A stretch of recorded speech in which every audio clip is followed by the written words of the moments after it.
Devolution in Greater Manchester is a fantastic opportunity for us to bring health and social care much more closely together, but more importantly, to be driven by the views of people who are affected by dementia and to really understand what is going to improve things for them, and then to have the flexibility and hopefully the money to be able to put some of those ideas into action. When you have the devolution of health and social care, as we have in Greater Manchester, you have a chance to look at the budget as a whole, and that then I think can lead to much more creative decisions. For example, at the moment, the hospital does a kind of like mainly medical model, and then the local authority does the social care, and very often people get caught between the two, and navigating the system can be an absolute nightmare. If you've got services brought together seamlessly, that obviously have some medical support if that's what's necessary, but more and more concentrating on the social side of people's lives, keeping them living well in the community and close to home, because that's what most people want. Well, Greater Manchester at the moment is the only area with devolved health and social care, but there are another couple. I think London's looking very closely at it, so for once we're ahead of London.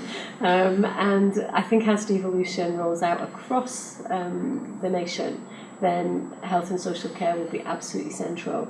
And what really needs to happen in other areas is perhaps to learn a little bit from what we've done in Greater Manchester. It won't be identical to them, and the beauty of devolution is it can be different in different places, but we shouldn't reinvent the wheel. If things are working and new ideas are in action, then I think we should really be sharing that learning as we go through the next few years.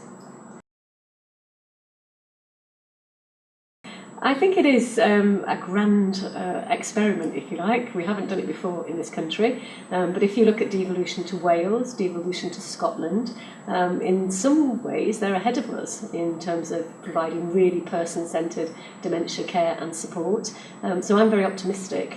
I do believe that if you give local people the resources and the power to make decisions, then they very often make better decisions than central, big, mammoth organisations. The risk is that dementia might not be a priority everywhere. I certainly believe it should be, because we have more and more people being diagnosed with dementia, and they absolutely need support in every area wherever they might live. The other risk is that there won't be enough money devolved into local areas, and that will make it difficult to provide really quality care. But I think the responsibility is on us as well. Money is tight, but if we think creatively, we break down barriers between services, we are all in this together, and then we can work with people whose lives are affected by this dreadful disease, and they will drive the system to deliver something that's really first class.